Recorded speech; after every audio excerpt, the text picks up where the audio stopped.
Brigade Al-Quds sayap militer Jihad Islam Palestina dikabarkan meluncurkan rentetan roket ke arah Tel Aviv, jantung kota Israel. Insiden terjadi di tengah meningkatnya pertempuran brutal dengan pasukan Israel di jalur Gaza. Dilaporkan sirene udara menggema di seluruh wilayah Israel. Dikutip dari Al-Bayadin, insiden itu terjadi tepatnya di kota Asqalan dan Ashdod pada Rabu 21 Mei 2025. Adapun pecahan roket yang diluncurkan pejuang perlawanan Palestina dilaporkan justru menjadi bumerang bagi Israel. Hal itu memicu kerusakan dan kepanikan di wilayah pendudukan sendiri di tengah eskalasi pertempuran kian memanas.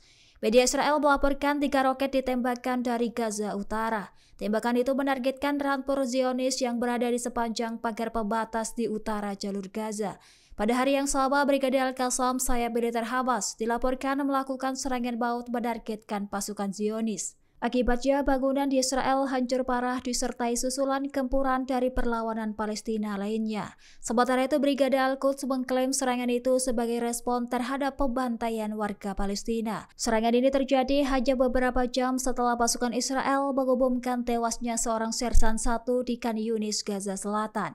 Selain itu, militer Israel juga mengonfirmasi kematian tentara mereka selama bentrokan dengan pejuang perlawanan Palestina. Komandan elit tentara Israel dilaporkan tewas saat sebuah bangunan yang dipasangi bom oleh militan Hamas runtuh.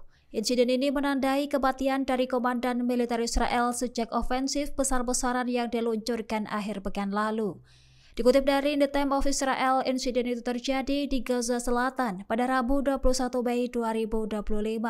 Di saat bersamaan, warga Gaza melaporkan sedikitnya 19 korban jiwa akibat serangan udara Zionis. Pasukan pertahanan Israel mengonfirmasi bahwa korban lain merupakan sersan muda bernama Danilo Mokanu, berusia 20 tahun. Korban gugur dalam pertempuran dengan perlawanan Palestina di Khan Yunis. Area itu kini menjadi pusat pertempuran sengit dalam kampanye militer terbaru Israel. Menurut penyelidikan, Mokanu tewas akibat ledakan bom yang ditanam oleh kelompok perlawanan Palestina di sebuah bangunan. Ia masuk ke dalam gedung bersama seorang prajurit lain setelah pemeriksaan awal menggunakan drone dan anjing pelacak. Ketika mencapai lantai atas, bom meledak dan menyebabkan seluruh bangunan runtuh. Adapun proses evakuasi jenazah dari reruntuhan memakan waktu lama. Sementara itu, prajurit kedua berhasil diselamatkan lebih cepat dengan luka ringan. Dikabarkan serangan udara dan baku tembak Israel dan perlawanan Palestina kian memanas. Meski demikian, tekanan internasional kian meningkat agar Israel menghentikan serangan dan membuka jalur bantuan kemanusiaan ke jalur Gaza. Uni Eropa mengecam keras serangan pasukan Israel terhadap konvoi diplomatik yang tengah mengunjungi kota Jenin, tepi barat pada Rabu 21 Mei 2025. Serangan tersebut diklaim sebagai pelanggaran besar dan menuntut penyelidikan dilakukan segera. Dikutip dari Al-Bayadin, kecaman itu dilontarkan oleh Kepala Kebijakan Luar Negeri Uni Eropa Kaja Kallas pada Kamis 22 Mei 2025.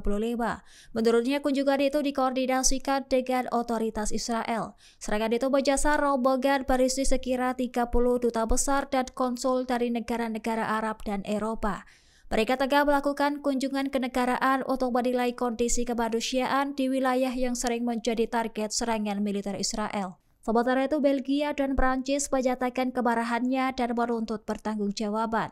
Insiden itu diklaim telah melanggar protokol diplomatik. Dikabarkan negara Uni Eropa banyak yang mendukung rakyat Palestina merdeka. Menteri Luar Negeri Prancis bahkan memanggil Duta Besar Israel untuk memberikan klarifikasi. Selain itu, Italia dan Jerman turut menekankan Israel agar segera memberikan penjelasan resmi. Perlu diketahui, Israel dilaporkan telah menembakkan tembakan peringatan ke arah konvoi. Insiden ini memicu kemarahan luas di kalangan internasional lantaran membahayakan keselamatan para diplomat.